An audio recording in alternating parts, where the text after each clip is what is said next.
கண்களை மூடி தலைகளை தாழ்த்தி ஒரு சில நிமிடங்கள் ஜெபம் செய்வோம். கண்ணீர் எல்லாம் துடைப்பா,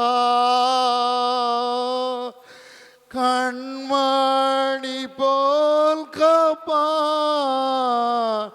கண்ணீர் எல்லாம் துடைப்பா, கண்மணி போல் காப்பா, கார்மேகம் போன்ற கஷ்டங்கள் வந்தாலும் கனிவோடு உன்னை காத்திடவே, கார்மேகம் போன்ற கஷ்டங்கள் வந்தாலும் கனிவோடு உன்னை காத்திடவே, இயேசு அழைக்கிறார், இயேசு அழைக்கிறார்,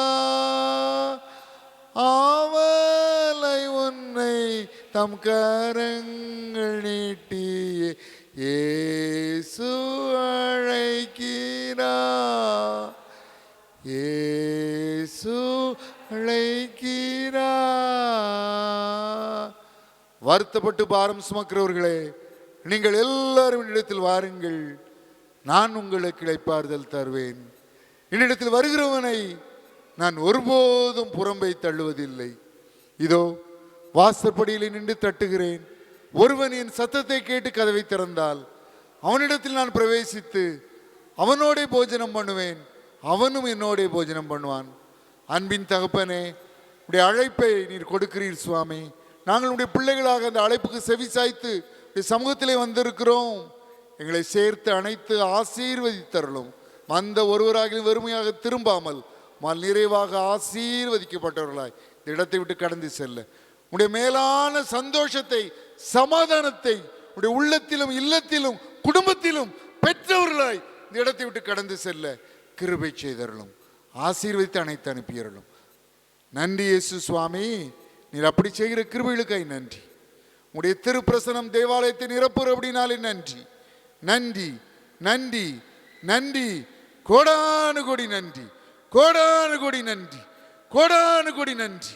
வளமுள்ள கரம் ஒவ்வொருவர் மேலும் அமர்கிறபடினாலே நன்றி, நன்றி, நன்றி, நன்றி இயேசு சுவாமி, நன்றி, நன்றி. ஒவ்வொருவரையும் தொட்டு ஆசீர்வதியும், ஒவ்வொருவரையும் தொட்டு ஆசீர்வதியும், ஒவ்வொருவரையும் தொட்டு ஆசீர்வதியும். ஒரு மனதோடு நாங்களுடைய வார்த்தைகளை கேட்க எங்களுக்கு அருள் புரியும். செய்தி வேளையை ஆசீர்வதியும். இயேசு கிறிஸ்துவின் நாமத்தினாலே வேண்டிக் கொள்கிறோம் பிதாவே, ஆமென். ஆண்டவராகிய இயேசு கிறிஸ்துவின் நாமத்தினாலே உங்களுக்கு மீண்டும் என்னுடைய அன்பான வணக்கத்தையும் வாழ்த்துக்களையும் நான் தெரிவித்துக் கொள்கிறேன். அன்போடு அழைத்த ஐயாவுக்கு மீண்டும் நன்றியை தெரிவித்துக் கொள்கிறேன். நம்முடைய தியானத்திற்கு ஆதாரமாக மத்தேயு எழுதின சுவிசேஷம் 5ஆம் அதிகாரம் 4ஆம் வசனத்தை யாரையும் வாசியுங்கள். மத்தேயு 5:4. துயரப்படுகிறவர்கள் பாக்கியவான்கள், அவர்கள் ஆறுதல் அடைவார்கள். 2 செய்திகளை கொடுக்க வேண்டும்.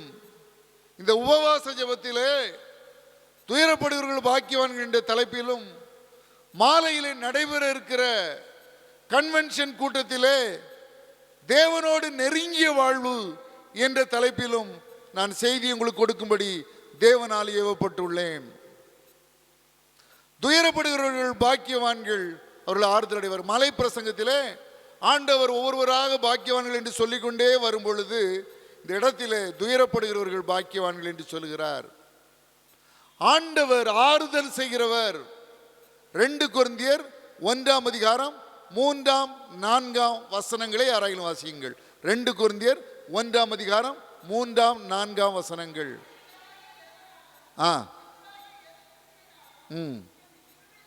உங்களுக்கு கிருபையும் சமாதானம் உண்டாவதாக. கிறிஸ்துவை பற்றிய சாட்சி 2 கொரிந்தியர் 1:3-4 தானே? 2 கொரிந்தியர் 1ஆம் அதிகாரம் 3ஆம் 4ஆம் வசனம்.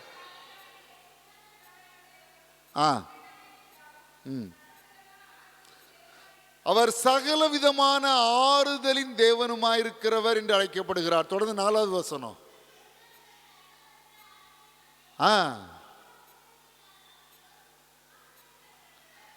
நமக்கு வருகிற சகல உபத்திரவங்களிலும் அவரே நமக்கு ஆறுதல் செய்கிறவர் என்று 4ஆம் வசனம் சொல்கிறது. 2 கொரிந்தியர் 1:3 அவர் சகல விதமான ஆறுதலின் தேவன் என்று சொல்கிறது. 4ஆம் வசனம் நமக்கு வருகிற சகல உபத்திரவங்களிலும் அவரே நமக்கு ஆறுதல் செய்கிறவர் என்று சொல்கிறது. இந்த உலகத்திலே தேவ பிள்ளைகளும் உபத்திரவத்தின் வழியாய் கடந்து செல்ல வேண்டிய ஒரு சூழ்நிலை உண்டு என்று வேதம் நமக்கு சொல்கிறது. சங்கீதம் 34:19 சொல்கிறது, நீதிமானுக்கு வரும் துன்பங்கள் அநேகமாயிருக்கும். இந்த வசனம் இதோடு நின்று நமக்கெல்லாம் நம்பிக்கை இல்லை. ஆனால் இந்த 19ஆம் வசனம் என்ன சொல்லுது? கர்த்தர் அவைகளாவற்றில் நின்று அவனை விடுவிப்பார். நீதிமானுக்கு துன்பம் வருதுன்னு உண்மைதான். இந்த துன்பம் கடைசி வரை வராது. கர்த்தர் அத்தனை துன்பங்களில் நின்று அவனை விடுவிப்பார் என்று சங்கீதம் 34:19 சொல்கிறது. சீஷர்களை அப்போஸ்தலர்கள் அவருடைய மனதை திடப்படுத்தினார்களாம். என்ன சொல்லி திடப்படுத்தினார்கள்? அப்போஸ்தலர் நடவடிக்கைகள் 14ஆம் அதிகாரம் 22ஆம் வசனம் சொல்கிறது, நாம் அநேக உபத்திரவங்களின் வழியாய் தேவனுடைய ராஜ்யத்திலே பிரவேசிக்க வேண்டும் என்று சொல்லி அப்போஸ்தலர்கள் சீஷர்களுடைய மனதை திடப்படுத்தினார்கள் என்று வேதம் சொல்கிறது. அருமை இரட்சகர் ஆண்டவராய் இயேசு கிறிஸ்து சொன்னார்.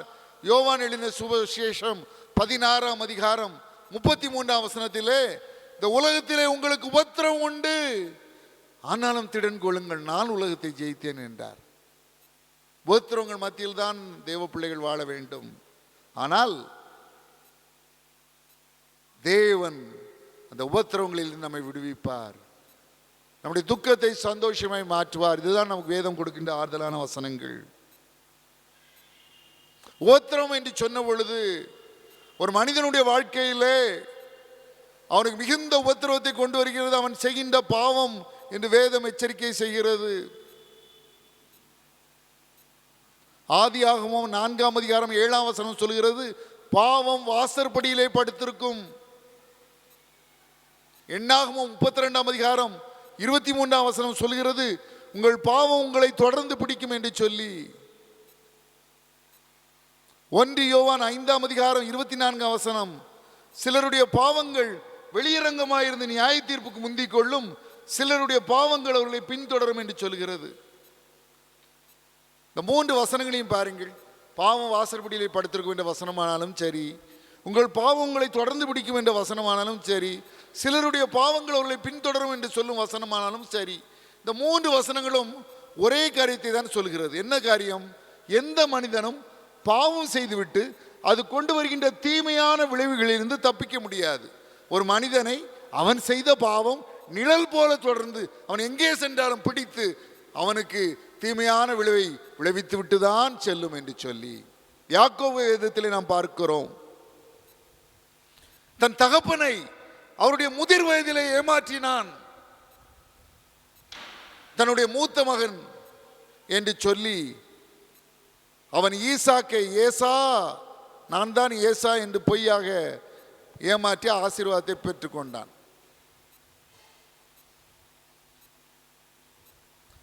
தன் அண்ணன் ஏசாவை ஏமாற்றினான். அவனை ஏமாற்றி சேஷ்ட புத்திர பாகத்தை அவனிடத்தில் அபகரித்து கொண்டான். ஆனால் பாருங்கள், யாக்கோவுடைய வாழ்க்கையிலே அவனுடைய மாமனாகிய லாபான் அவனை 10 முறை ஏமாற்றினான். அவனுடைய பிள்ளைகள் யோசேப்பு மரித்து விட்டான் என்று சொல்லி பொய்யாக சொல்லி அவனை ஏமாற்றினார்கள். ஒரு மனிதனுக்கு அவன் செய்யும் பாவம் நிழல் போல தொடரும். பல பல வருடங்களுக்கு முன்பதாக தூத்துக்குடி மாநகரத்திலே ஒரு மனிதன் காணப்பட்டான். ஒரு கிழிந்து போன தொப்பியை போட்டிருப்பான், ஒரு உடைந்த குடையை வைத்திருப்பான், ஒரு பிந்து போன பூட்ஸ் கால்களை அணிந்திருப்பான். அந்த குடையை வைத்துக்கொண்டு நடனம் ஆடுவான். அவன் மக்கள் செல்லும் இடங்களில் எல்லாம் தன்னுடைய சேஷ்டைகளை செய்வான். எல்லாரும் நினைத்தார்கள் அவன் மனநலம் பாதிக்கப்பட்ட ஒரு மனிதன் என்று. ஒரு நாளிலே ஒரு மரத்தின் மீது ஏறினான். குடையை வைத்துக்கொண்டு, அந்த உடைந்து போன குடையை வைத்துக்கொண்டு கிழிந்த கோட்டை அவன் நடனமாடிக்கொண்டே இருந்தான். ஏராளம் கூட்டம் கூடியது. இந்த கூட்டத்தை அப்படியே பார்த்து கொண்டே இருந்தான். திடீரென்று மரத்திலிருந்து தொப்பென்று குதித்தான். ஒரு மனிதனுடைய கரங்களை கப்பென்று பிடித்து கொண்டான். தன்னுடைய கிழிந்து போன கோட் பாக்கெட்டுக்குள்ளே கையை விட்டான். வெளியே ஒரு வெண்கல விலங்கை எடுத்து அந்த மனிதனுடைய கரங்களில் பூட்டினான். அவனை கர தர என்று இழுத்து கொண்டு அருகில் உள்ள காவல் நிலையத்திலே கொண்டு ஒப்படைத்தான். அப்பொழுதுதான் எல்லாருக்கும் தெரிந்தது, அவர்கள் மனநலம் பாதிக்கப்பட்ட மனிதன் என்று நினைத்து கொண்டிருந்த உண்மையிலே மனநலம் பாதிக்கப்பட்ட மனிதன் அல்ல. இலங்கையைச் சேர்ந்த ஒரு மனிதன் ஒரு கொலையை செய்துவிட்டு நாம் தப்பித்துக் கொள்ளலாம், கடல் கடந்து தூத்துக்குடிக்கு வந்து விட்டால் தப்பித்துக் கொள்ளலாம் என்று சொல்லி கடலிலே தப்பித்து தூத்துக்குடி வந்தான். இந்த ரகசிய போலீஸ் இலங்கையில் இருந்து அவனை பின்தொடர்ந்து கொண்டே வந்தார். ஒரு மனநலம் பாதிக்கப்பட்ட மனிதனை போல மாறு வேடம் அணிந்து கொண்டு இந்த மனிதனை தேடி தேடி அலைந்தார். கடைசியிலே கண்டுபிடித்து காவல் நிலையத்தில் ஒப்படைத்தார் என்று சரித்திரம் சொல்கிறது. இதே போலதான் இந்த மனிதன் செய்த கொலை பழி கடல் கடந்தவன் வந்தும் அவனை தொடர்ந்து பிடித்ததோ அதே போலதான் பாவம் என்று வேதம் எச்சரிக்கை செய்கிறது. பாவத்தின் விளைவுகளில் இருந்து நாம் தப்பிக்க முடியாது என்பது ஒரு புறம் இருக்க, மறுபுறம் பாருங்கள், பாவம் பயங்கரமான விளைவுகளை கொண்டு வரும் என்று வேதம் எச்சரிக்கை செய்கிறது. ரோமர் 6:23 பாவத்தின் சம்பளம் மரணம் என்று சொல்கிறது. யாக்கோபு 1:15 பின்பு இச்சையானது கற்பந்தரித்து பாவத்தை பிறப்பிக்கும், பாவம் பூர்ணமாகும் போது மரணத்தை பிறப்பிக்கும் என்று சொல்கிறது. எசேக்கியேல் 18:4-20 வசனங்கள் பாவம் செய்கிற ஆத்துமா சாகும் என்று சொல்கிறது. கொடிய விளைவை கொண்டு வருகின்ற ஒரு காரியம் பாவம். இதுதான் ஒரு மனிதனுடைய வாழ்க்கையில துயரத்தையும் கொண்டு வருகிறது. இதன் விளைவு பயங்கரமாக இருந்தபடினால்தான் தேவகுமாரனாகிய இயேசு கிறிஸ்து இந்த உலகத்திலே பாவத்திற்கும் பலியாக இறங்க வேண்டிய அவசியம் ஏற்பட்டது. 1 யோவான் 1:7 சொல்லுகிறது, இயேசு கிறிஸ்துவின் இரத்தம் சகல பாவங்களையும் நீக்கி நம்மை சுத்திகரிக்கும். யோவான் எழுதின சுவிசேஷம் 19:34 வசனத்தை வாசித்து பாருங்கள். சேவகன் ஒருவன் ஈட்டி எடுத்து இயேசுவின் விலாவிலே குத்தினான், இரத்தமும் தண்ணீரும் புறப்பட்டு வந்தது. இயேசு தன்னுடைய கடைசி சொட்டு இரத்தத்தையும் நமக்காக சிந்தி விட்டார். காரணம் பாவம் அத்தனை பயங்கரமானது. அந்த இரத்தம் சிந்தினால்தான் பாவ மீட்பு உண்டு என்று வேதத்திலே நாம் வாசிக்கிறோம். ஏசாயா 1:18 பாருங்கள், உங்கள் பாவங்கள் சிவேறின்றி இருந்தாலும் உறைந்த மழையைப் போல வெண்மையாகும், இரத்தாம்பர சிவப்பாக இருந்தாலும் பஞ்சை போலாகும் என்று வேதம் சொல்கிறது. எத்தகைய பாவம் செய்தாலும் அதிலிருந்து ஒரு மீட்பு உண்டு, அதிலிருந்து ஒரு விடுதலை உண்டு, அதிலிருந்து புது வாழ்வு உண்டு. 2 காரியம் தான். நாம் பாவி என்று ஒத்துக்கொண்டவருடைய சமூகத்திலே பாவத்தை அறிக்கையிட்டால் இயேசுவின் இரத்தம் நம்முடைய பாவங்களை கழுவுகிறது, நம்மை பரிசுத்தப்படுத்துகிறது. நீதிமொழிகள் 28:13 வாசித்து பாருங்கள். தன் பாவங்களை மறைக்கிறவன் வாழ்வடைய மாட்டான், அவளை அறிக்கை செய்து விட்டு விடுகிறனோ இரக்கம் பெறுவான் என்று வேதம் சொல்கிறது. 1 யோவான் 1:9 நாம் அடிக்கடி ஆலயத்திலே வாசிக்கிறோமே, நம்முடைய பாவங்களை நாம் அறிக்கையிட்டால் பாவங்களை நமக்கு மன்னித்து எல்லா அநியாயத்தை நீக்கி நம்மை சுத்திகரிப்பதற்கு அவர் நம்முடைய கர்த்தர், நம்முடைய ஆண்டவர், நம்முடைய தேவன் உண்மையும் நீதியும் உள்ளவராயிருக்கிறார். என்ன பிரச்சனைனா, அநேகர் தங்களை பாவி என்று ஒத்துக்கொள்வதில்லை. தங்கள் பாவங்களை குறித்த எந்த ஒரு விழிப்புணர்வு அவர்களுக்கு இருப்பதில்லை. மற்றவர்களை காட்டிலும் நான் நல்லவன், நான் நீதிமான், நான் பரிசுத்தவான் என்று சொல்லி திருப்தி படுகிற சூழ்நிலை நாம் பார்க்கிறோம். ஃப்ரெட்ரிக் த கிரேட், பிரஷ்ய நாட்டு அரசர், தன்னுடைய நாட்டு பிரஜைகளை பார்ப்பதற்காக சிறைச்சாலைக்கு சென்றார். சிறை கைதிகளை பார்ப்பதற்காக. அவர் கொஞ்சம் நகைச்சுவை உணர்வு உடையவர். எல்லாத்தையும் ஒரு கேள்வி கேட்டார். இந்த சிறை கைதிகள் அத்தனை பேர்ட்டையும் ஒரு கேள்வி கேட்டார், நீங்கள் எதுக்காக இந்த சிறைச்சாலைக்கு வந்தீங்க? எல்லாரும் சொன்னாங்க, ஐயா நாங்கள் ஒரு தப்பும் செய்யலையா, எங்களை அநியாயமாக கொண்டு இந்த சிறைச்சாலையில் அடைச்சிட்டாங்க ஐயா. அவங்களுக்கு தெரியும் இவர் நினைச்சா விடுதலை பண்ணிடலான்னு. அதனால் அவர் எப்படியாவது கவர வேண்டும் என்பதற்காக முழு பலத்தோடு தங்களை நியாயப்படுத்த ஆரம்பித்தார்கள். நான் ஒரு தப்பும் செய்யலை, அநியாயமாக கொண்டு எங்களை போட்டுட்டாங்க, நீங்கள் தான் ஏன் எங்களை விடுதலை பண்ணணும். நாங்கள் ஒரே ஒரு மனிதன் மாத்திரம் தான் செய்த குற்றத்தை ஒப்புக்கொண்டான். ஐயா முன் விரோதத்தினால ஒருத்தனை கொலை செஞ்சிட்டேன் ஐயா, நியாயமாக தான் என்னை தண்டிச்சிருக்கிறாங்க என்று சொன்னார். அவர் ஒரு நகைச்சுவை உணர்வு முக்கியவர். அவர் சொன்னாராம், இந்த சிறைச்சாலையில் எல்லாரும் நீதிமான், எல்லாரும் பரிசுத்தவான், ஒரே ஒருத்தன் தான் படுபாவி இருக்கான். இங்கே அவனை தொடர்ந்து விட்டு வச்சிங்கன்னா அங்கே இருக்கிற நல்லவங்களை, பரிசுத்தவான்களை, நீதிமான்களெல்லாம் அவன் பாவியாக மாற்றிடுவான். அதனால் அவனை சிறைச்சாலை விட்டு அடித்து வெளியே துரத்தி விட்டுருங்கன்னாரான். அப்படி சொல்லி அவனை விடுதலை அளித்துட்டாரான். பாவி என்று ஒத்துக்கொள்ள மற்றவங்களை பார்த்து நான் நல்லவன், நீதிமான் என்று திருப்திப்பட்டுக் கொள்கிற அனைவரை நாம் பார்க்கிறோம். உண்மையிலே இயேசுவே என்னுடைய பாவங்களை மன்னியும் என்று சொல்லும் பொழுது இந்த பாவங்களை மன்னிக்கிறார். 2 கொரிந்தியர் 5:17 சொல்கிறது, ஒருவன் கிறிஸ்துவுக்குள் இருந்தால் புது சிருஷ்டியா இருக்கிறான், பழையவைகள் ஒளிந்து போயின, எல்லாம் புதிதாயின. பாவங்களை மன்னிப்பது மாத்திரமல்ல, மறந்து விடுகிற நல்ல ஆண்டவர். மன்னிப்பது மாத்திரமல்ல, மறந்து விடுகிறார். என்னுடைய அக்கிரமத்தை அடக்கி என்னுடைய பாவங்களை எல்லாம் சமுத்திரத்தின் ஆழத்திலே போட்டு விடுகிறார். மீகா சொல்றார், அக்கிரமத்தெல்லாம் அடக்கி பாவத்தை சமுத்திரத்தின் ஆழத்தில் போட்டுறார். சமுத்திரத்தின் ஆழத்தில் போட்டால் திரும்ப எடுக்க முடியுமா? ஆழத்துக்குள்ள போட்டா, சமுத்திரத்தின் ஆழத்துக்குள்ள. அப்படி மன்னித்து மறக்கிற நல்ல ஆண்டவர். எசேக்கியா அரசன் தன்னுடைய அனுபவமாக தான் வியாதி நீங்கி சுகமான பின்பு ஒரு காரியத்தை சொல்லுவார். ஏசாயா 38:17 என் பாவங்களை எல்லாம் உமது முதுகுக்கு பின்னாக எறிந்து விட்டீர். முகத்துக்கு முன்னால வச்சிருந்தாருன்னா அவருக்கு எப்பவும் ஞாபகம் இருக்கும். முதுகுக்கு பின்னால எரிஞ்சிட்டாருன்னா அவருக்கு ஒரு நாள் அதை பார்க்கவும் விரும்பவும் மாட்டார், பார்க்கவும் மாட்டார். மன்னிச்சிருவார், மறந்துடுவார். அதுதான் நம்முடைய ஆண்டவருடைய விசேஷம். நம்முடைய பாவங்களை மன்னிப்பது மாத்திரமல்ல, நம்முடைய பாவங்களை மறக்கிறார். சங்கீதம் 103:12 சொல்கிறது, மேற்குக்கும் கிழக்குக்கும் எவ்வளவு தூரமோ அவ்வளவு தூரமாய் நம்முடைய பாவங்களை நம்மை விட்டு விலக்கினார். மேற்குக்கு கிழக்கு எவ்வளவு தூரம் யாருக்கும் தெரியாது, அவ்வளவு தூரம் விலக்கிட்டாரா. அது மட்டுமல்ல, கொடிய பாவ பழக்க வழக்கங்களில் இருந்து நம்மை விடுவிக்கிறார், நம்மை புது சிருஷ்டியாய் மாற்றுகிறார்.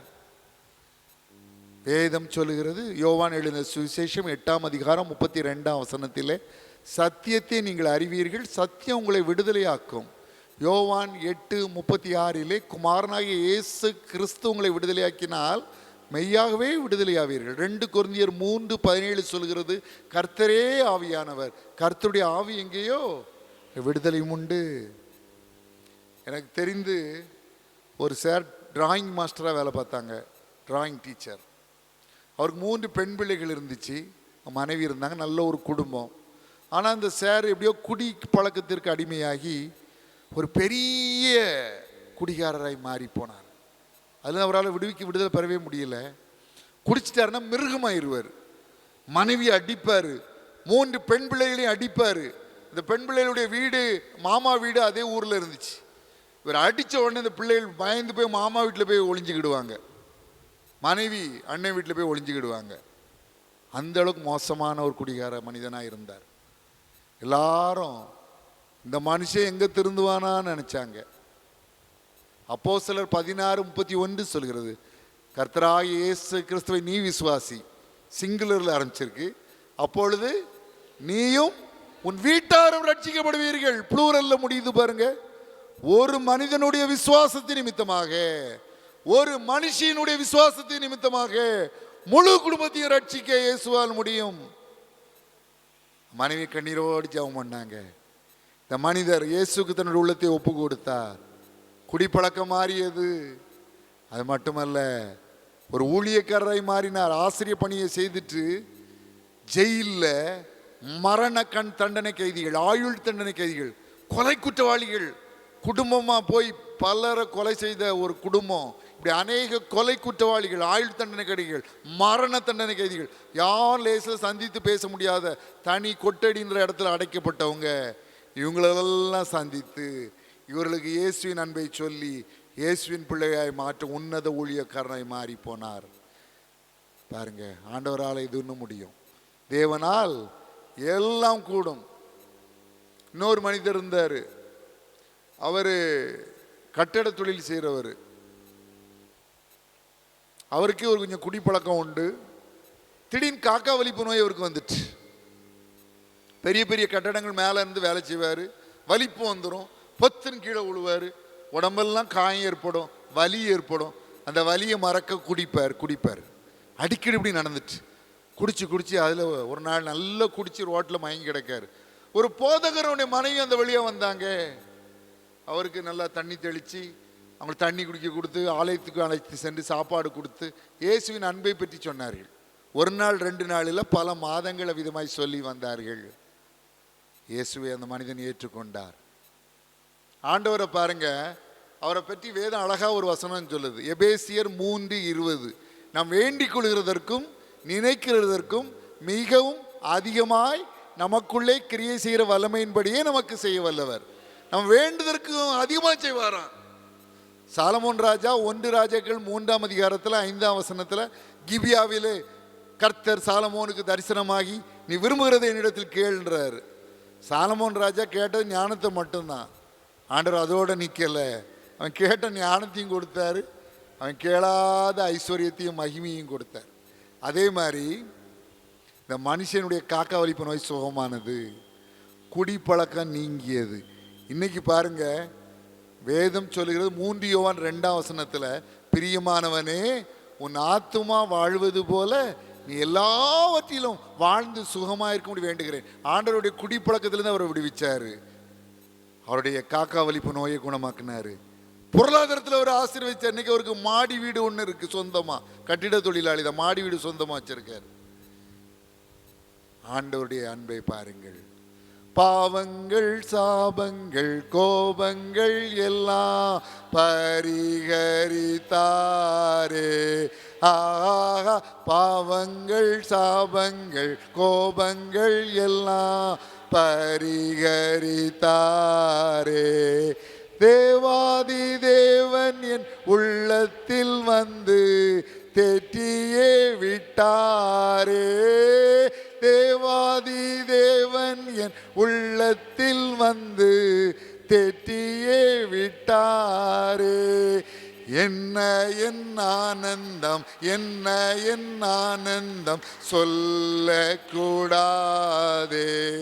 மன்னன் கிறிஸ்து என் பாவத்தை எல்லாம் மன்னித்து விட்டாரே.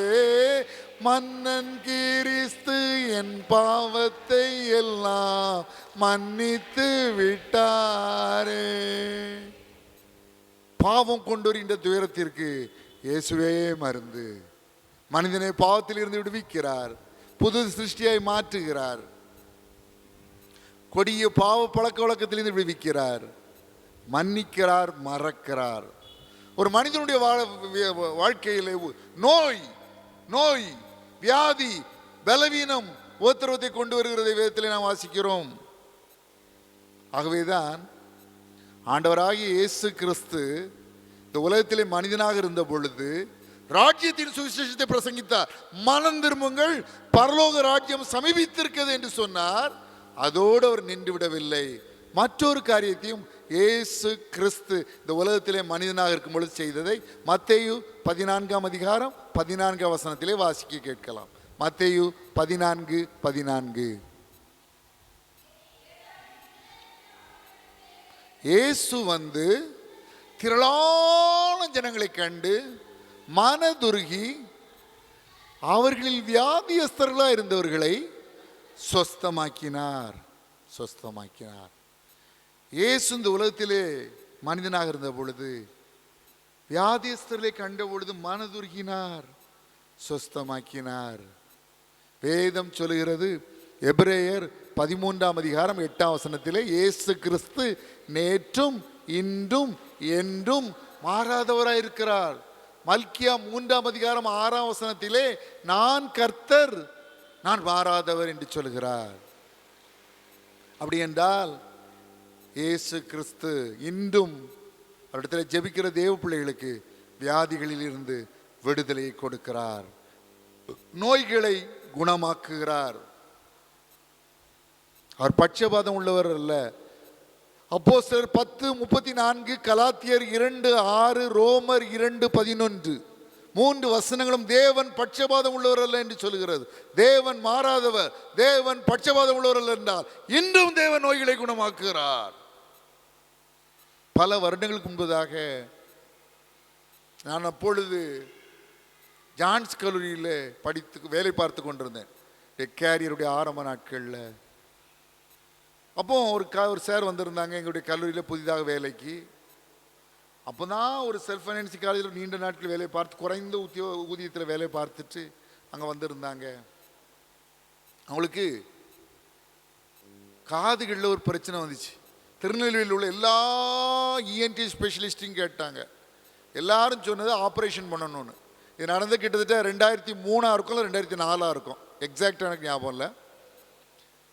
அந்த நாட்களில் 30,000 ரூபா ஆகும். நாங்கள் காதுக்கு ஆப்ரேஷன், காதில் பிரச்சனை, காதில் ஆப்ரேஷன் பண்ணுறது 30,000 ஆகும் பாருங்கள். அந்த சார் அப்போ தான் செல்ஃப் ஃபைனான்சிங் காலேஜிலேருந்து அப்போ ஒரு பெர்மனெண்ட் வேலைக்கு வந்திருக்காங்க. ஆப்ரேஷனுக்கு பயம், காதில் ஆப்ரேஷன் பண்ணுறாங்கன்னு ஒரு பயம். 30,000 ரூபா அப்போ அவங்ககிட்ட கிடையாது. என்ன செய்யணும்னு என்கிட்ட சொன்னாங்க. எல்லோரும் ஜெபம் பண்ணோம். பாருங்கள் அவங்க ஜெபம் பண்ணோம். ஆண்டவருடைய காதுகளை தொட்டார். ஒரு நாள் இவ்வளோ பெரிய ரிப்போர்ட்டோட என்கிட்ட வந்தாங்க. இவ்வளோ ரிப்போர்ட்டு, ஒரு பேக் நிறைய ரிப்போர்ட்டை கொண்டு வந்து என்கிட்ட உங்கள் டிவி நிகழ்ச்சியெல்லாம் இதில் சொல்லுங்கள், சாட்சியை சொல்லுங்கள், இந்த ரிப்போர்ட்ஸ் எல்லாம் பாருங்கள். எல்லா திருநெல்வேலியில் உள்ள எல்லா இஎன்டி ஸ்பெஷலிஸ்ட்டும் ஆப்ரேஷன் தான் பண்ணணும், விலை 30,000 ஆகும்னு எழுதி கொடுத்துருக்காங்க. ஜோம் பண்ண பிறகு திரும்ப அடுத்த ரிப்போர்ட், எந்த டாக்டர்ஸ் ஆப்ரேஷன் தேவைன்னு சொன்னாங்களோ அதே டாக்டர்ஸ் அவங்க வாயால் ஆப்ரேஷனுக்கு அவசியம் இல்லை, God has healed you அப்படி சொல்லி அனுப்பியிருக்காங்க. அல்லேலூயா. ரொம்ப சந்தோஷமாக சொன்னாங்க. நீங்கள் நல்ல நிலைமையில் இருக்காங்க. இப்போ பெர்மனெண்ட் வேலை கிடச்சி Tamil department head of the டிபார்ட்மெண்ட்டாக மாறி நல்ல ஒரு பொசிஷனில் இருக்காங்க. பாருங்கள், ஆண்டவர் இன்னைக்கும் வைத்தியர்களால் கைவிடப்பட்டவர்கள் என்ன செய்கிறாரு, சுகமாக்குறாங்க. சொல்லிகிட்டே போகலாம் சாட்சியை. ஒரு தடவை என்னுடைய காலேஜில் ஒரு அழகிய சேப்பல் ஜான்ஸ் காலேஜில் உண்டு. நான் ஜான்ஸ் காலேஜில் 11 இயர்ஸ் ஒர்க் பண்ணேன். அதுக்கப்புறம் தான் ஜெயராஜன் நம்பக்கம் காலேஜுக்கு வந்தேன். ஒரு அழகிய சேப்பல் உண்டு ஜான்ஸ் காலேஜ், சின்ன சேப்பல் தான், அழகிய சேப்பல். எனக்கு நேரம் கிடைக்கும் போது ஃப்ரீ ஹவர்ஸ்லாம் அங்கே முழங்கால் பிடிட்டு மணிக்கணக்காக ஜெபம் பண்ணுவேன் அந்த ஆல்டரில். ஒரு சேப்பல் பூட்டி இருந்துட்டு 5 மணி 6 மணி ஆகிட்டுனா நாங்கள் செல்ஃப் ஃபைனான்ஸ்லாம் ஈவினிங் 1 to 6 நடந்துச்சு. வெளியில் கூட முழங்கால் பூட்டி ஜெபம் பண்ணுவேன். ஒரு நாள் அப்போ தான் ஜெபம் பண்ணிட்டு வெளியே வந்திருக்கிறேன். ஒரு மேடம் வந்தாங்க, கண்களெல்லாம் கண்ணீர். என்னன்னு கேட்டேன். என்னுடைய அக்காவுக்கு கேன்சர்னு சொல்லிட்டாங்க சார், ரொம்ப கஷ்டமாக இருக்குது, அதான் அட்வான்ஸ் ஸ்டேஜ் அப்படிலாம் சொல்கிறாங்க அப்படின்னு சொல்லிட்டாங்க. அழுதுட்டு இருந்தாங்க. ஜெபம் பண்ணிக்கிடுங்க. நாங்கள் சரின்னு வெளியே திரும்ப முழங்கால் படிக்கிட்டு ஜெபம் பண்ணேன். அதாவது ஊழியத்தை சேர்ந்த ஆரம்ப நாட்கள் அதெல்லாம் முழங்கால் படிக்கிட்டு ஜெபம் பண்ணிகிட்டே இருக்கிறேன். ஆண்டவர் சொல்கிறாரு, அந்த மேடம்கிட்ட போய் திரும்ப டெஸ்ட் பண்ணி பாருங்க, திரும்ப அதே டாக்டர்ஸ் திரும்ப டெஸ்ட் பண்ண சொல்லுங்கள், ஃபர்தராக 2 பேர்ட்டு செக் பண்ண சொல்லுங்கள், ஃபைனல் ரிப்போர்ட் இது இல்லை, திரும்ப டெஸ்ட் பண்ண சொல்லுங்கள், திரும்ப டெஸ்ட் பண்ண சொல்லுங்கிற வார்த்தை காதில் கேட்க பயமாயிட்டு. எனக்கு அதுக்கு முந்தைய அந்த மாதிரி ஒரு அனுபவமும் ஏற்பட்டதில்லை. அவங்க கேன்சர்னு சொல்கிறாங்க, ஆண்டவர்கிட்ட சொல்லி திரும்ப டெஸ்ட் பண்ண பாருங்கள், ஆண்டவர் சொல்கிறாரு திரும்ப டெஸ்ட் பண்ணுங்க, எப்படி நான் சொல்ல அப்படின்னு தெரில. நான் ஜோமனிக்கிறேன் மேடம்ட்டு வந்துட்டேன். திரும்ப ஆண்டவர் சொன்னார், அது கேன்சர் இல்லை, சாதாரண ஒரு வயிற்று வலி தான், 2 நாள் தான் இருக்கும் பாருங்க. அதே மேடம் சந்தோஷமாக சொல்கிறாங்க, அது கேன்சர் இல்லை. எந்த டாக்டர்ஸ் கேன்சர் சொன்னாங்க, ஃபர்தராக நாங்கள் ரிப்போர்ட் எடுத்தோம், சாதாரண வயிற்று வலி தான், அது கேன்சர் இல்லை, தப்பாக டயக்னோஸ் பண்ணிட்டேன்னு சொல்கிறாங்க அப்படின்னு சொல்கிறாங்க. ஆண்டவருடைய வல்லமை எந்த நோயும் குணமாக்கும். நான் சொல்லிகிட்டே போக முடியும், இந்த மாதிரி சாட்சிகள் சொல்லிகிட்டே போக முடியும், சொல்லிக்கிட்டே போகலாம். இன்றைக்கும் நான் கண்கூட பார்த்துட்டு இருக்கிறேன். எங்கள் குடும்பத்தில் எங்கள் அம்மா டைஃபாய்டு அது ஒரு என்ன நோயினே தெரியாமல் டாக்டரில் கைவிடப்பட்டு திட்டமாக இறந்து போவாங்க. நாங்கள் எப்போ அவங்களுடைய 43வது வயசில், நம்ம 11th படிச்சுட்டு இருந்தேன், ஆண்டவர் குணமாக்குனார். இன்றைக்கி அவங்களுக்கு 80 வயசாகிட்டு டாக்டர்கள் திட்டமாக இறந்து போயிடுவாங்கன்னு சொன்னவங்க. வைத்தியர்களால் கைவிடப்பட்டு ஒன்றுமே சாப்பாடு ஏற்றுக்கிடல, தண்ணி ஆகாரம் தான், எந்த டயட்டும் உள்ளே போகலை, எல்லாம் வயிற்றோட்டம், வாந்தி, டயரியா, டிசென்ட்ரி, வாமிட்டிங்னு வந்துடும். அவங்க இறந்து போயிடுவாங்கன்னு சொல்லி வீட்டுக்கு அனுப்பிட்டாங்க. அப்படிப்பட்ட எங்கள் அம்மாவை ஆண்டவர் குணமாக்குனார். நான் வேற எங்கேயும் போவேன், எங்கள் வீட்டிலே சாட்சி சொல்லலாம். 43 வயசில் அவங்க இறந்து போயிடுவாங்க, டாக்டர்ஸ் திருப்பி அனுப்புனாங்க. இன்றைக்கி என் கூட தான் இருக்காங்க, அவங்க வயசு 80. கடைசி தீர்ப்பு எழுதுகிற டாக்டர்கள் இல்லை. டாக்டர்களுக்கு நம்ம உதவி செய்ய ஆண்டவர் வைத்திருக்கார். நான் வைத்தியருடைய பங்கை நான் அற்பமாக பேசலை, தப்பாக நினச்சிடக்கூடாது. வைத்தியருடைய பங்கை நான் அற்பமாக பேசலை. ஏன்னா வேதம் சொல்லுது, பிணியாளிகளுக்கு வைத்தியர் வேண்டியதில் இல்லாமல் சுகமுள்ளவர்களுக்கு வேண்டியதில்லை. மருத்துவச்சிகள் தேவனுக்கு பயந்ததினால் அவர்கள் குடும்பங்கள் தலைக்கும்படி தேவன் செய்தார். அவள் குடும்பங்களை தேவன் ஆசீர்வதித்தார். கிளையாத்திலே பிசிந்த இல்லையோ, ரண வைத்தியனும் அங்கே இல்லையோ, பின் ஏன் என் ஜனமாகிய குமாரத்தை சுமஸ்தமடையாமல் போனான்னு ஆண்டவர் சொல்றாரு. லூக்கா பிரியமான வைத்தியனாகிய லூக்கான்னு அழைக்கப்பட்டிருக்கு. வைத்தியன்றது மெடிக்கல் ப்ரொஃபஷன், கர்த்தருக்கு எதிரான ப்ரொஃபஷன் இல்லை. ஸ்மித் விக்கிள்ஸ் வந்து ஒரு தடவை ட்ரக்ஸ் டெவில்ஸ் அண்ட் டாக்டர்ஸ்னு ஒரு புத்தகம் எழுதினார். அந்த அந்த அந்த அது மாதிரி நான் சொல்லலை. அவர்களும் தேவனால் உருவாக்கப்பட்டவங்க தான். ஆனால் பாருங்க, வைத்தியர்களால் கைவிடப்பட்ட எத்தனையோ பேரை தேவன் தன்னுடைய அற்புத வல்லமையினால் குணமாக்கி இருப்பதை என்னுடைய குடும்பத்திலும் என்னுடைய நண்பர்களுடைய வாழ்க்கையிலும் என்னுடைய ஊழியத்திலும் நான் சாட்சியாக சொல்லிக்கொண்டே போக முடியும். ஏராளம் ஏராளம் ஏராளம். சில வருடங்களுக்கு முன்பதாக நண்பர் சுவிசேஷ ஜபக்குழுடைய அதிகாரப்பூர்வ பத்திரிகையான அறைகூவலிலே ஒரு சாட்சியை வாசித்தேன். இன்றைக்கும் ஆண்டவர் குணமாக்குறார். உண்மையான ஒரு சாட்சி அறைகூவல் பத்திரிகையில் வந்தது. மிஷனரிகள் வட இந்தியாவிலே ஒரு கிராமத்திலே சென்று ஊழியம் செய்வதற்காக சென்றார்கள். அந்த கிராமத்திற்குள் செல்வதற்கு முன்பதாக வெளியே பார்த்தா கூடாரம் போட்டிருந்துச்சு. என்னடா அந்த கூடாரம் போட்டிருக்கேன்னு போய் பார்த்தா ஒரு தொழுநோயாளி, அவருக்கு அவருடைய மனைவி உதவி செய்து பணிவிடை செய்து கொண்டிருந்தாங்க. அவருக்கு தொழுநோய் வந்ததுனால அவரை கிராமத்தை விட்டு ஒதுக்கி வச்சுட்டாங்க, விலக்கி வச்சுட்டாங்க.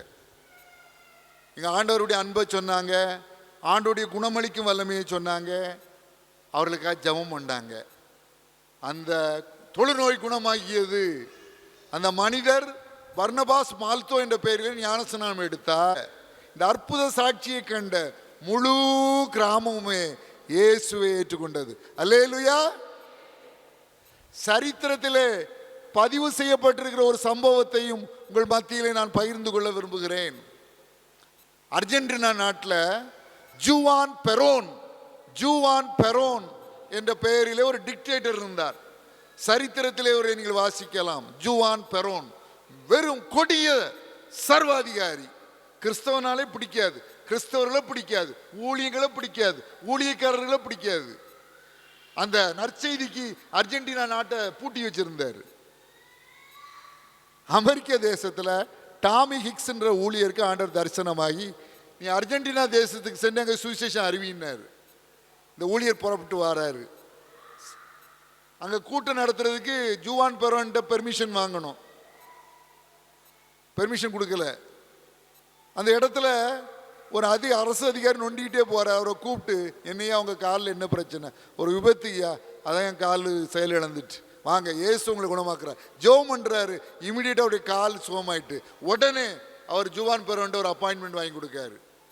ஜூவான் பெரோனை பார்த்து இயேசுவின் அன்பை பற்றி, தனக்கு கிடைத்த தரிசனத்தை பற்றி, உங்களுடைய நாட்டிலே ஊழியம் செய்வதற்கு இயேசு எனக்கு கட்டளையிட்டு இருக்கிறார்.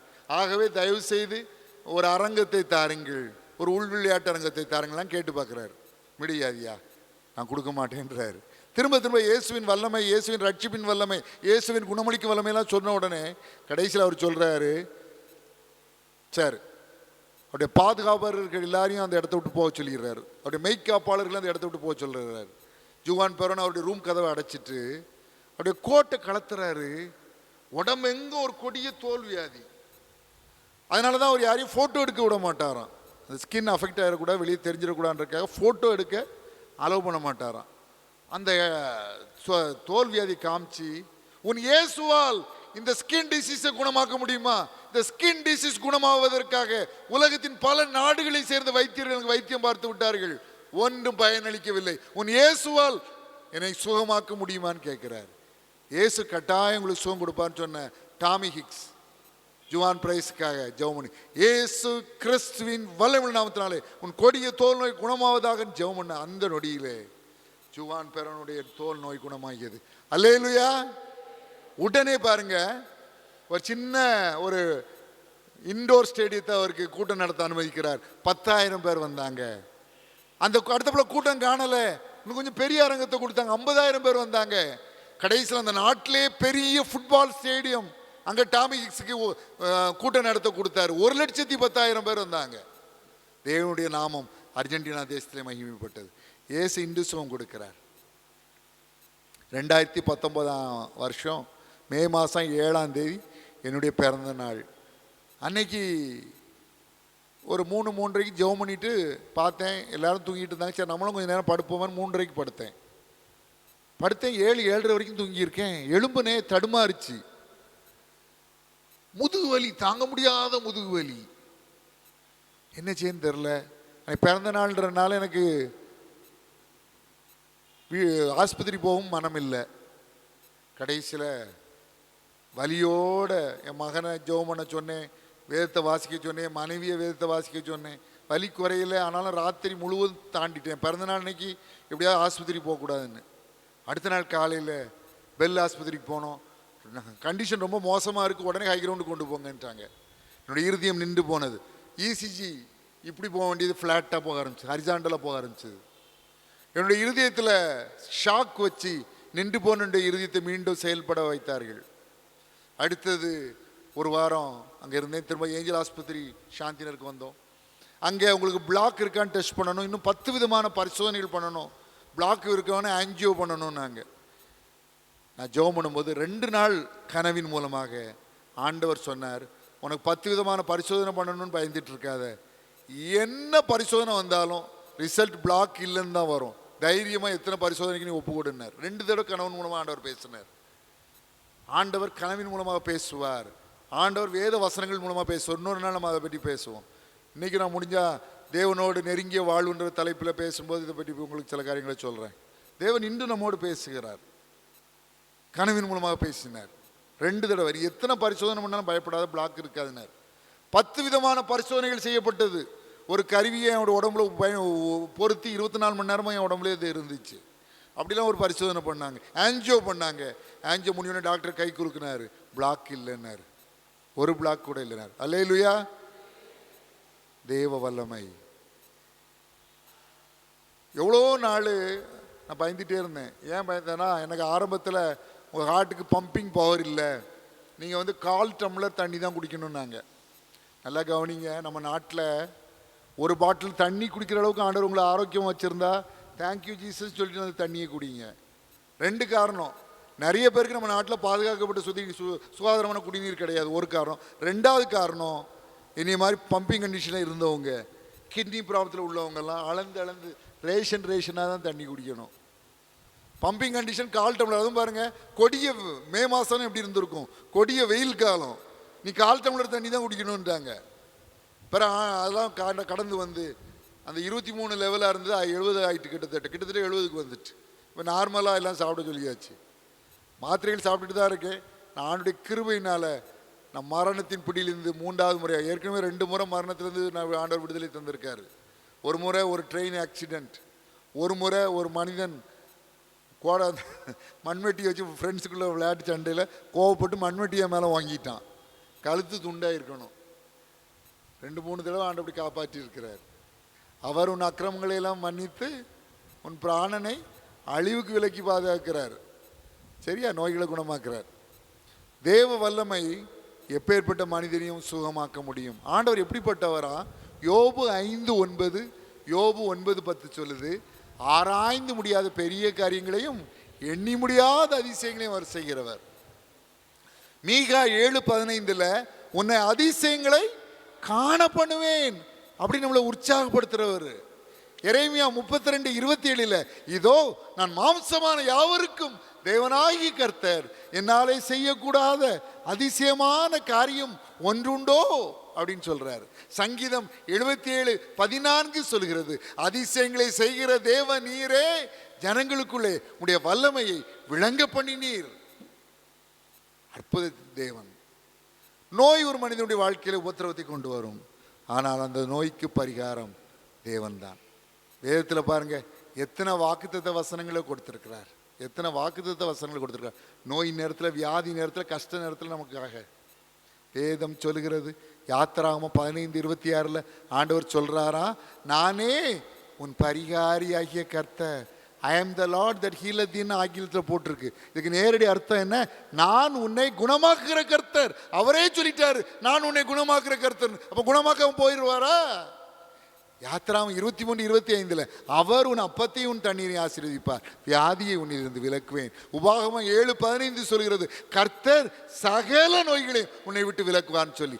ஏசாயா 53:5 நம்முடைய மீறுதல் நிமித்தம் அவர் காயப்பட்டு நம்முடைய அக்கிரமங்களின் நிமித்தம் அவர் நொறுக்கப்பட்டார், நமக்கு சமாதானத்தை உண்டு பண்ண ஆக்கினை அவர் மேல் வந்தது, அவருடைய தழும்புகளால் குணமாகிறோம். 1 பேதுரு 2:24 சொல்கிறது, நாம் பாவங்களுக்கு செத்து நீதிக்கு பிழைத்திருக்கும்படி அவர் தாமே தமது சரீரத்தில் நம்முடைய பாவங்களை சிலுவையின் மேல் சுமந்தார், அவருடைய தழும்புகளால் குணமானீர்கள். மல்கியா 4:2 சொல்கிறது, என் நாமத்துக்கு பயந்திருக்கிற உங்கள் நீதியின் சூரியன் உதிக்கும், அதன் செட்டைகளின் கீழ் ஆரோக்கியம் இருக்கும்.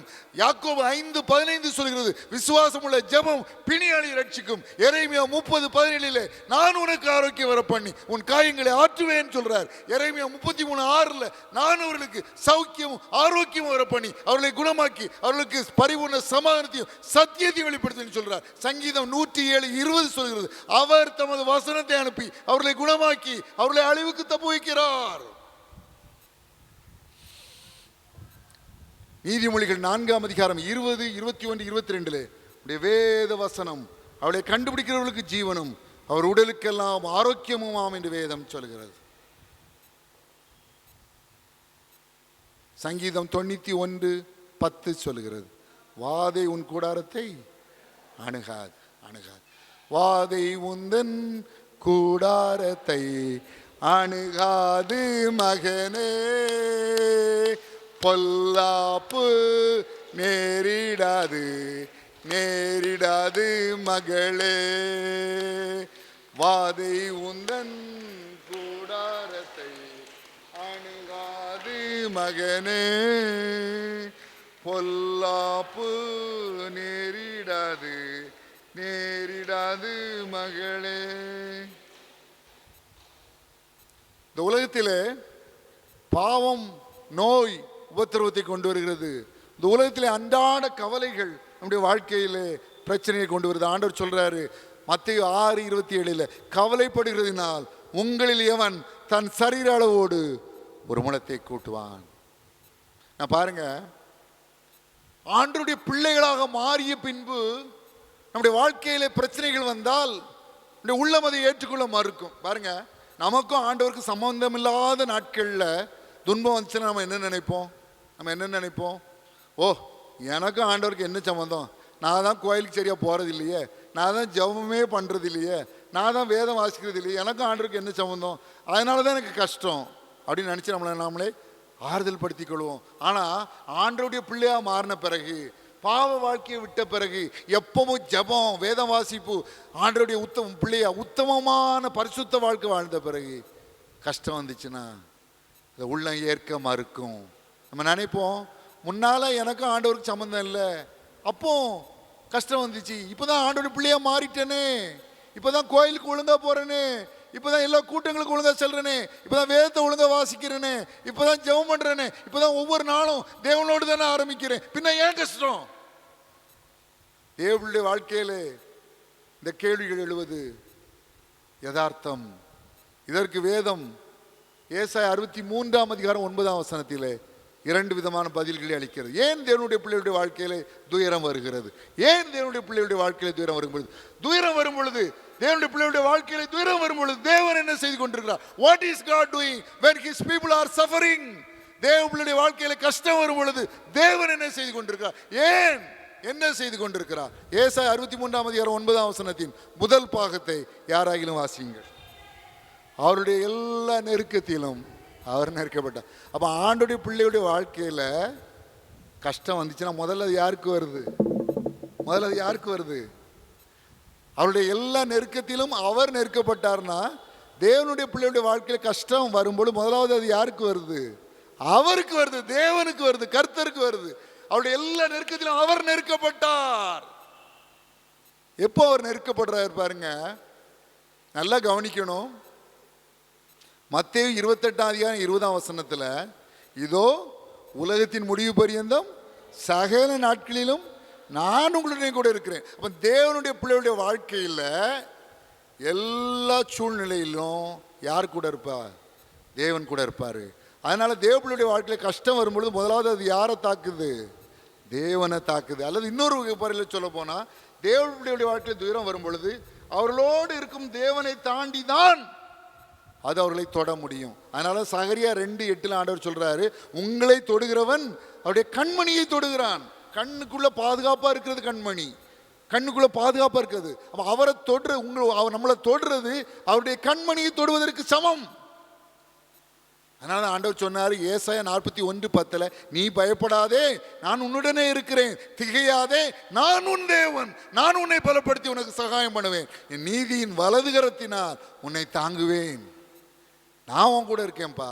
கஷ்டம் வந்தா என்ன, யார் உன் கூட இருந்தாலும் இல்லாட்டி என்ன, நான் உன் கூட இருக்கிறேன். யோவான் 14:18 அவர் சொல்கிறார், நான் உங்களை திக்கற்றவர்களை விட உங்களிடத்தில் வருவேன், ஒரு நாள் உன்னை திக்கற்றவனை விட மாட்டேன்பா.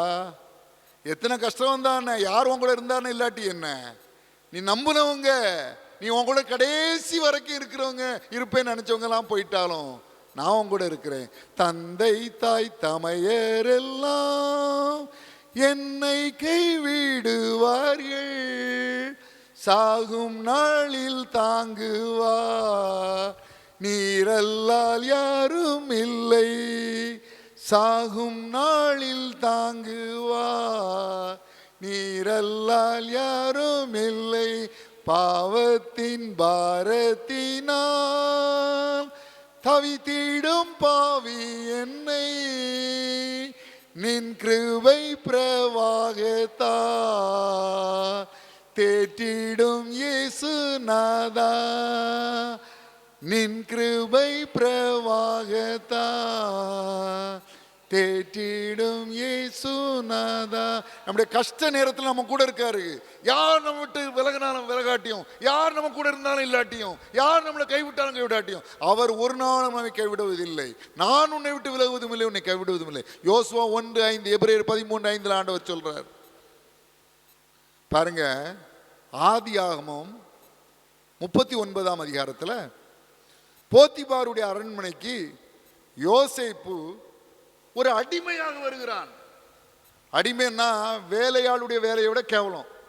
வேலையாளுக்கு ஊதியம் உண்டு, அடிமைக்கு ஊதியம் கிடையாது.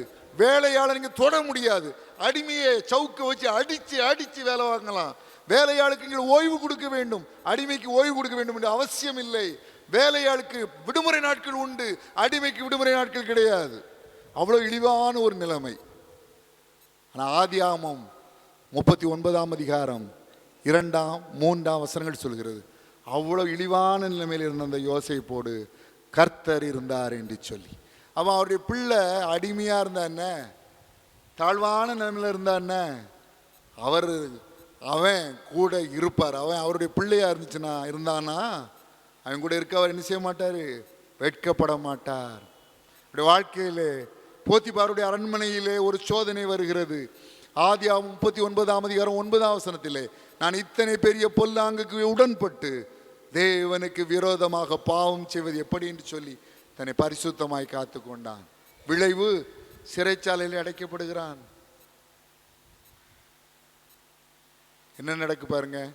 ஆதியாகமம் 39ஆம் அதிகாரம் 21, 23 வசனங்கள் சொல்கிறது, அநியாயமாய் குற்றம் சாட்டப்பட்டு சிறைச்சாலையில் அடைக்கப்பட்ட யோசேப்போடு கர்த்தர் இருந்தார் என்று சொல்லி. அவருடைய பிள்ளை அடிமையாக இருந்தாலும் ஆண்டவன் கூட தான் இருப்பாரு. அவருடைய பிள்ளை அநியாயமாய் குற்றம் சாட்டப்பட்டு சிறைச்சாலையில் அடைக்கப்பட்டாலும், உலக பார்வையிலே அவன் ஒரு கைதி என்று சொல்லப்பட்டாலும், உலக பார்வையிலே அவன் ஒரு கேவலமானவன் என்று சொல்லப்பட்டாலும், உலக பார்வையிலே அவன் ஒரு இழிவானவன் என்று சொல்லப்பட்டாலும் அவனோடு கூட கர்த்தர் இருப்பார்.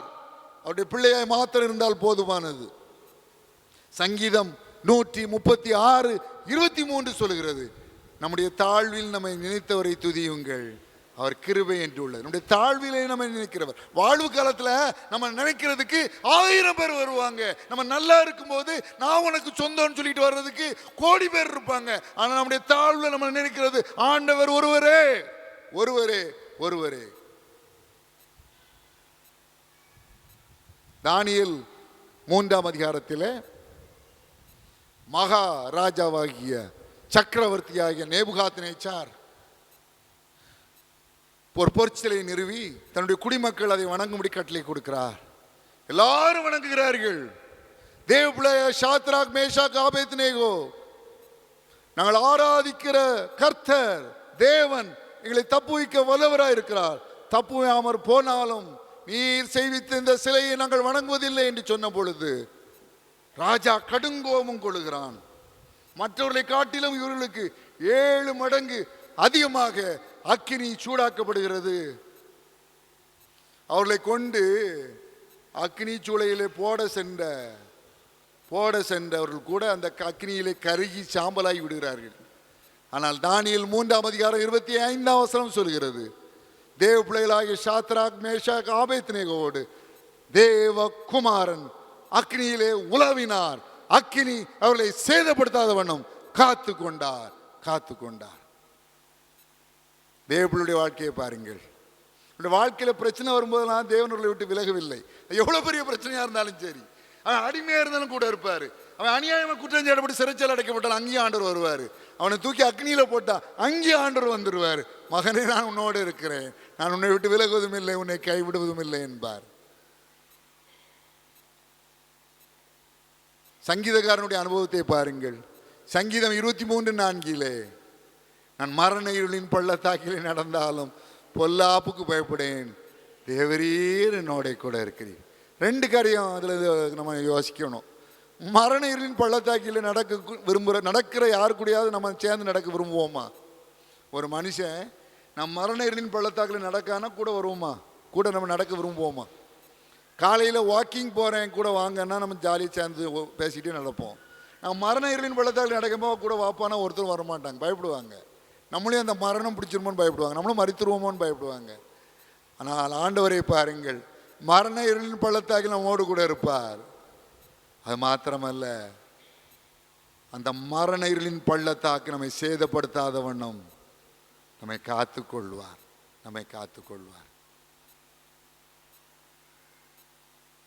அக்கினி சோதனை பட்சிக்க வந்தும் முச்செடி தன்னில் தோன்றிய தேவன். அக்கினி சோதனை பட்சிக்க வந்தும் முச்செடி தன்னில் தோன்றிய தேவன். பாதுகாத்தாரே அவர் நல்லவர், அவர் கிருபை என்றும் உள்ளதே.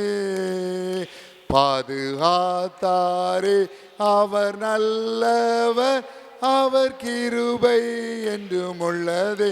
தேவ கிருபை என்றும் உள்ளதே, அவர் கிருபை என்றும் உள்ளதே. அவரை போற்றி துதித்து பாடி அல்லேலூயா என்றார் பரிப்போம். அவரை போற்றி துதித்து பாடி அல்லேலூயா என்றார் பரிப்போம். பாருங்க, அவருடைய எல்லா நெருக்கத்திலும் அவர் நெருக்கப்பட்டார். இஸ்ரவேல் ஜனங்களை எகிப்திலிருந்து மோசே ஆரோன் விடுவித்து கொண்டு வருகிறார்கள். வனாந்திர வழியை கூட்டி வருகிறார்கள். வனாந்திரம் எப்படிப்பட்ட இடம்? யாரும் தங்க விரும்புகிற இடமா? இல்லை. அதில் கொள்ளிவாய் சர்ப்பங்கள் உண்டு, தேள்கள் உண்டு, அதிலே ஓநாய்கள் உண்டு, நரிகள் உண்டு. அப்படிப்பட்ட இடம் வழியாக ஜனங்கள் வரும்போது ஆண்டவர் மோசையை பார்த்து சொல்றாரு, எனக்கும் ஒரு கூடாரம் போடு, எனக்கு ஒரு மத்தியிலே ஒரு கூடாரத்தை போடு. வேதம் சொல்கிறது, பகலிலே மேகஸ்தம்பம், இரவிலே அக்னி ஸ்தம்பத்திலே அவர்களுக்கு முன் சென்றார். அந்த அக்னி ஸ்தம்பமும் மேகஸ்தம்பமும் அவர்களை விட்டு விலகவே இல்லை. பரலோகத்திலே கோடானு கோடி தேவதூதர்கள் 24 மணி நேரமும் சேனைகளின் தேவனாகிய கர்த்தர் பரிசுத்தர் பரிசுத்தர் பரிசுத்தர், பூமி அனைத்தவருடைய மகிமையால் நிறைந்தன என்று முழங்குகின்ற மகிமையிலே வாசம் செய்கிற தேவன். அவருடைய ஜனங்கள் வனாந்தரத்திலே தங்கிய பொழுது, அவருடைய ஜனங்கள் தங்கிய பொழுது அந்த கொடிய வனாந்தரத்திலே தேள்கள் பாம்புகளோடு ஓநாய்கள் நரிகளோடு அவரும் தங்கினார்.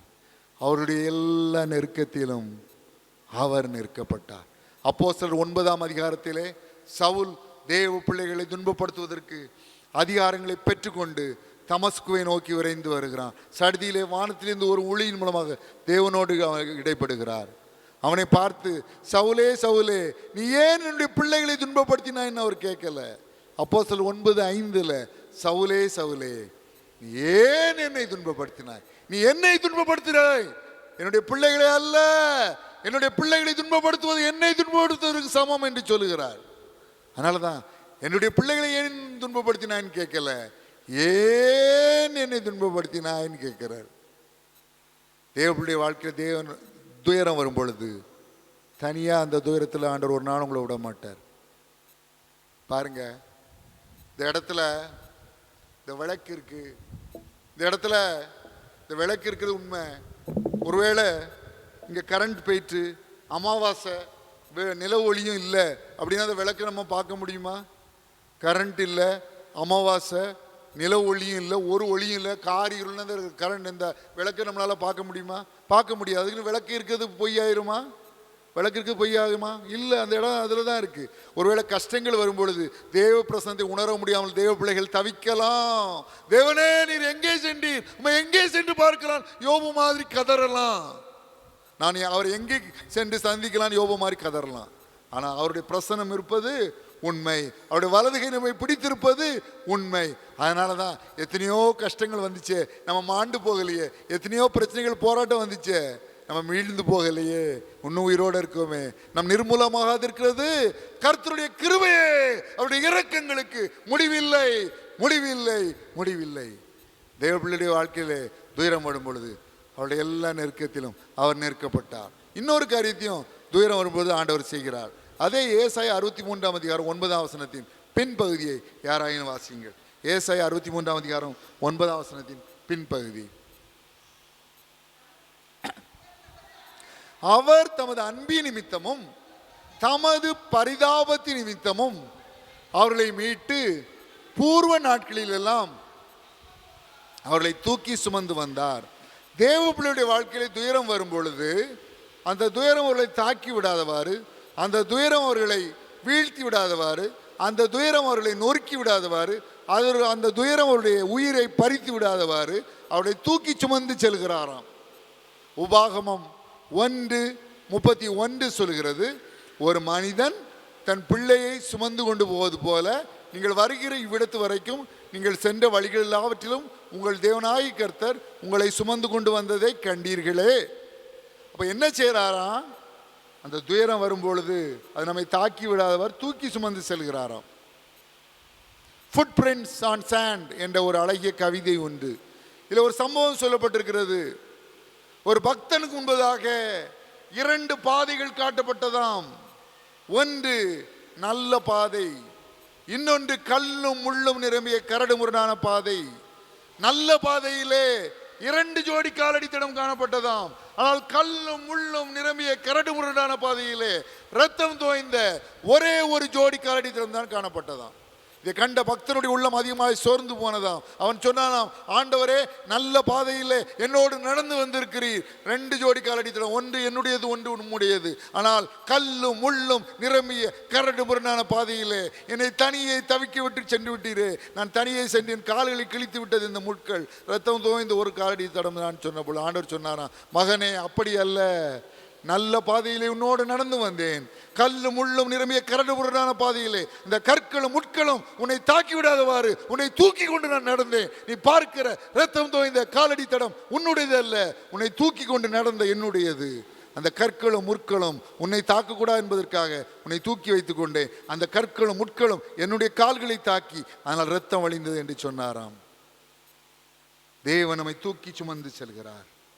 கஷ்ட நேரத்திலே சின்ன பிள்ளைகள் நடக்கும் பருவத்திலே வந்து விட்டால் அவர்கள் நடக்க வேண்டும், ஓடி ஆடி விளையாட வேண்டும் தான் எல்லாம் விரும்புவாங்க.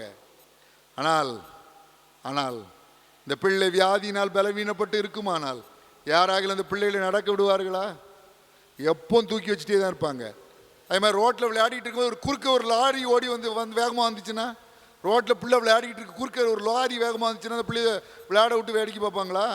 உடனே தூக்கிடுவாங்க, உடனே தூக்கிடுவாங்க, மார்போடு அணைத்துக் கொள்வார்கள். மார்போடு அணைப்பாரே மனக்கவலை தீர்ப்பாரே, மார்போடு அணைப்பாரே, மனக்காவலை தீர்ப்பாரே.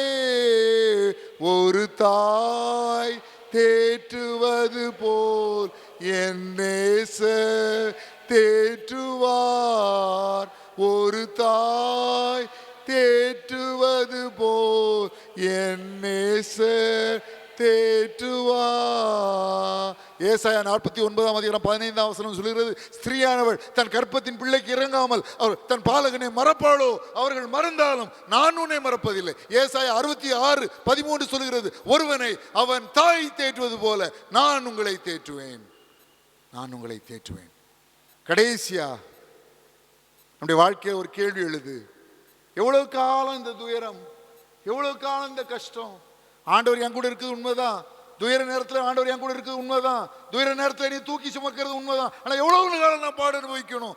எவ்வளவு காலம் பாட அனுபவிக்கணும்? யோசேப்பு எத்தனை வருஷம் உயிரோட இருந்தான்? 110 வருஷம் வேதம் சொல்லுகிறது. எத்தனை வருஷம் கஷ்டம் அனுபவிச்சான்? 13 வருஷம். 13 வருஷம். யோசேப்பு எகிப்தின் ராஜா என்பதாக நின்று பிரதம மந்திரியாக உயர்த்தப்பட்ட பொழுது அவனுடைய வயது 30. ஆதியாகமம் 41 வாசிக்கலாம். 13 வருஷம், 17 வயசுலேருந்து 30 வயசு வரைக்கும் கஷ்டத்தின் நாட்கள். நான் 30 110 ஆண்டுகள் அவன் மகிழ்ச்சியோடு வாழக்கூடிய வாழ்க்கை ஆண்டவனுக்கு அருளி செய்தார். 1 பேதுரு 5:10 சொல்கிறது, தேவன் தாமே கொஞ்ச காலம் பாட அனுபவிக்கிறவங்களை சீர்படுத்தி ஸ்திரப்படுத்தி பலப்படுத்தி நிலைப்படுத்துவாராக.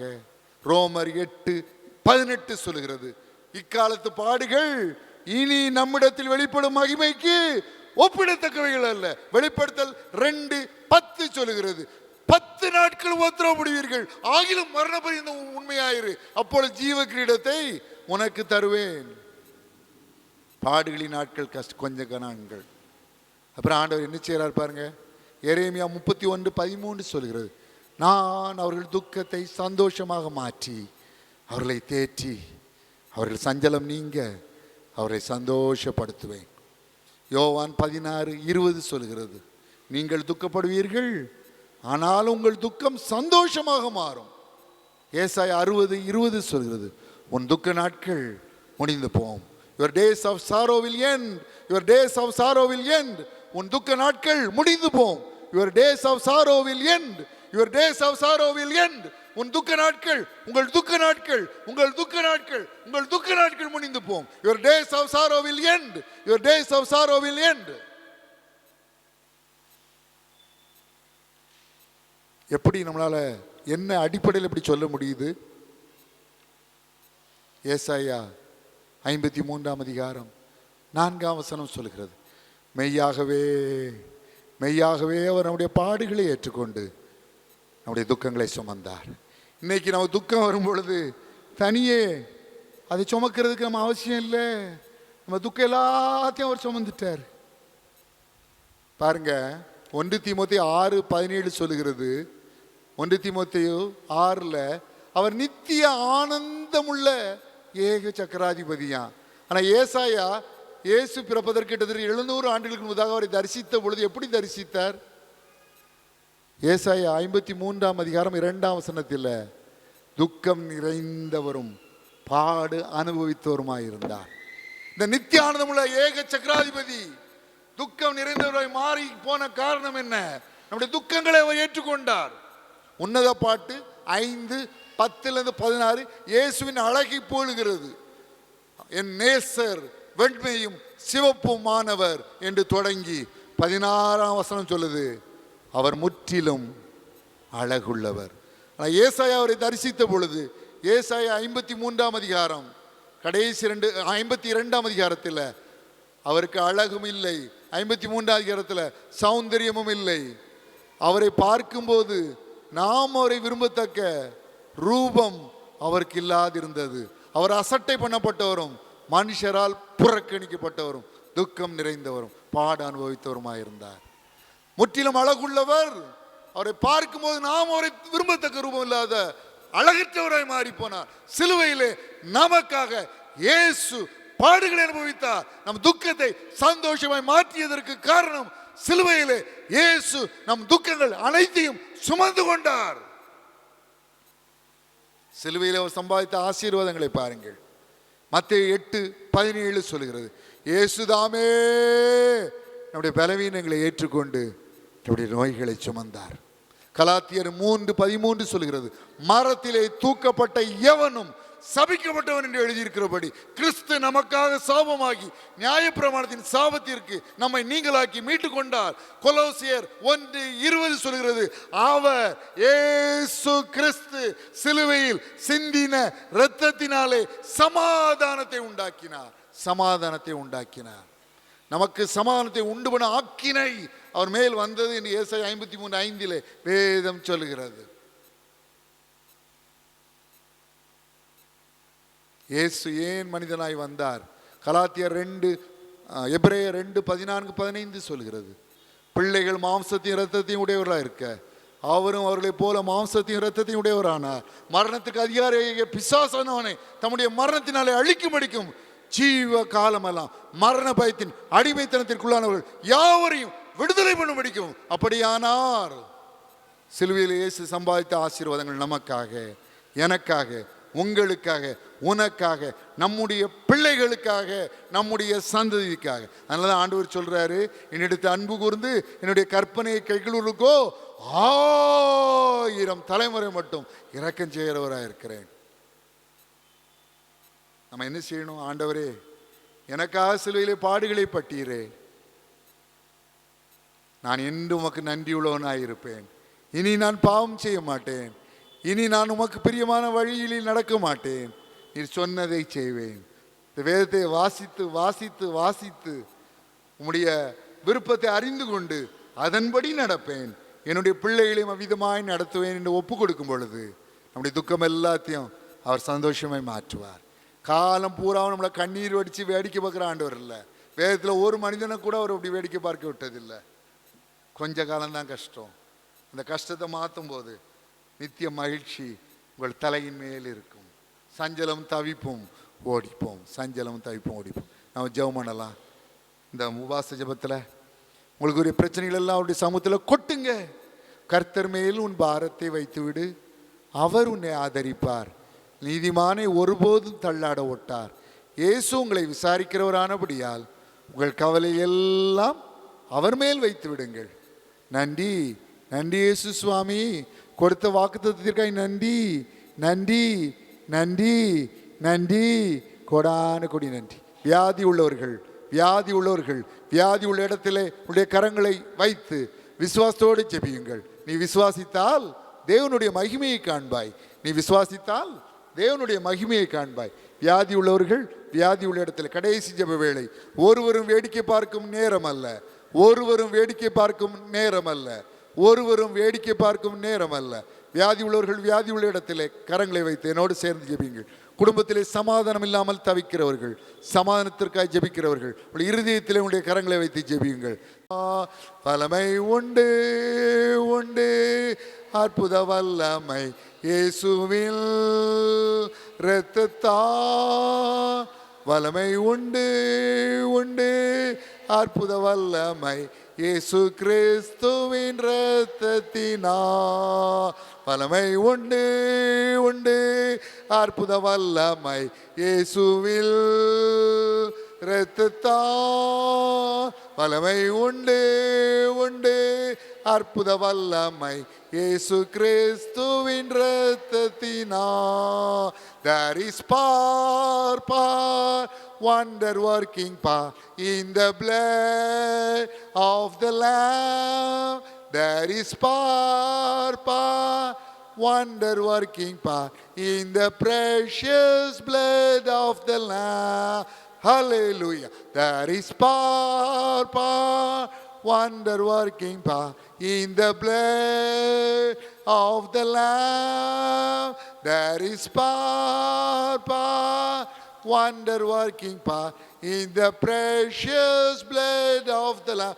இயேசு கிறிஸ்துவின் வல்லமையுள்ள நாமத்தினாலே சகல வலிகளும் வியாதிகளும் பலவீனங்களும் நோய்களும் நீங்கும்படி கட்டளை கொடுக்கிறேன். சகல வலிகளும் வியாதிகளும் பலவீனங்களும் நோய்களும் இயேசு கிறிஸ்துவின் வல்லமையுள்ள நாமத்தினாலே நீங்கும்படி கட்டளை கொடுக்கிறேன். நன்றி. ஹல்லேலூயா. தன்னுடைய பிள்ளைகளுடைய திருமண காரியத்திற்காக தன்னுடைய பெண்களுடைய திருமண காலத்துக்காக ஜெபிக்கிற அந்த சகோதரருடைய ஜெபத்தை கேட்டு நன்றி நன்றி நன்றி. திருமணம் என்னும் ஆசீர்வாதம் அந்த பிள்ளையுடைய வாழ்க்கையில இறங்கட்டும். திருமணம் என்னும் ஆசீர்வாதம் அந்த பிள்ளையுடைய வாழ்க்கையில இறங்கட்டும். கடன் பிரச்சனைகள் நீங்கட்டும், கடன் பிரச்சனைகள் நீங்கட்டும், கடன் பிரச்சனைகள் நீங்கட்டும். ஹalleluya. பிள்ளைகளுக்காக ஜெபிக்கிற பெற்றோருடைய ஜெபத்தை கேட்டுறலும், பிள்ளைகளுக்காக ஜெபிக்கிற பெற்றோருடைய ஜெபத்தை கேட்டலும். குடும்பத்திலே சமாதானங்கள் ஏற்படட்டும், குடும்பத்திலே சந்தோஷம் ஏற்படட்டும். ஹalleluya. கெட்ட பழக்கவழக்கங்கள் நீங்கட்டும்.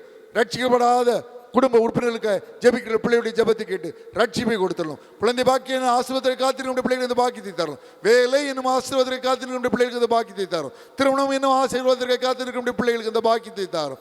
பிள்ளையுடைய பணத்தேவைகளை சந்தியும், பிள்ளைகளுடைய உத்தியோகத்தை ஆசீர்வதியும், உத்தியோகத்திலே உயர்வை ப்ரமோஷனை கட்டளையிட்டுள்ளோம். ஹalleluya. டிரான்ஸ்ஃபர் என்னும் ஆசீர்வாதத்தை காத்திருக்கிற பிள்ளைகளுக்கு டிரான்ஸ்ஃபர் கொடுத்துடணும், டிரான்ஸ்ஃபர் கொடுத்துடணும். ஹalleluya ஹalleluya.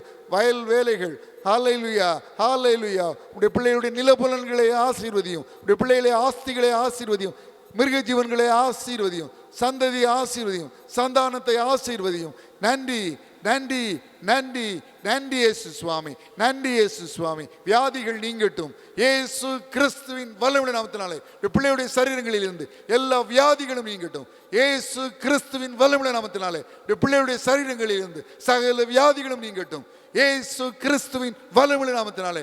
பிள்ளைகளுடைய சரீரங்களில் இருந்து சகல வியாதிகளும் நீங்கட்டும். ஆரோக்கியம் பெறட்டும், ஆரோக்கியம் உண்டாகட்டும், ஆரோக்கியம் உண்டாகட்டும், ஆரோக்கியம் உண்டாகட்டும். நன்றி நன்றி நன்றி. என்னுடைய குருவானவர் ஐயாவை ஆசீர்வதியும், அவள் குடும்பத்தை ஆசீர்வதியும், சபை ஊழியர் ஐயாவை ஆசீர்வதியும், ஆலய பணியாளர் ஐயாவை ஆசீர்வதியும். நன்றி. கமிட்டி அங்கத்தினர்களை ஆசீர்வதியும், வாலிப தம்பி தங்களை ஆசீர்வதியும், சிறு குழந்தைகளை ஆசீர்வதியும், சிறு குழந்தைகளை ஆசீர்வதியும். வியாதியினால் பலவீனப்பட்ட சிறு பிள்ளைகளை தொற்றலும், வியாதியினால் பலவீனப்பட்ட சிறு பிள்ளைகளை தொற்றலும். கோடான கொடி நன்றி, கோடான கொடி நன்றி. சகல துதியையும் கனத்தையும் மகிமையும் வல்லமையும் ஒருவருக்கே செலுத்துகிறோம். பாடல் வேளையிலே எங்களை நடத்திய அன்பு ஐயாமார் இருவரையும் ஆசீர்வதியும், அவருடைய குடும்பத்தை ஆசீர்வதியும், அவருடைய தேவைகளை சந்தியும். நன்றி அப்பா. என்ன காரியத்திற்காக நம்முடைய பிள்ளைகள் ஜெபித்து கொண்டிருக்கிறார்களோ அதை நிறைவேற்றும், அதை நிறைவேற்றும், அதை நிறைவேற்றும். இந்த உபவாச ஜெபமும் மாலையில் நடைபெறுகிற கன்வென்ஷன் கூட்டமும் பிள்ளைடைய வாழ்க்கையிலே ஒரு பெரிய ஆசீர்வாதத்தை கொண்டு வரட்டும், பெரிய ஆசீர்வாதத்தை கொண்டு வரட்டும். மறக்க முடியாத நாளாக அமையட்டும், பெரிய ஆசீர்வாதத்தை கொண்டு வரட்டும். உமோடு உடன்படிக்கை பண்ணி எல்லா ஆசீர்வாதத்தையும் சுதந்திரித்துக் கொள்ள கிருபை செய்யும். அப்படி செய்கிற கிருபைகளுக்காக நன்றி. சகல துதியையும் கனத்தையும் மகிமையும் வல்லமையும் ஒவ்வொருவருக்கே செலுத்துகிறோம். இயேசு கிறிஸ்துவின் நாமத்தினாலே வேண்டிக் கொள்கிறோம் பிதாவே. ஆமென்.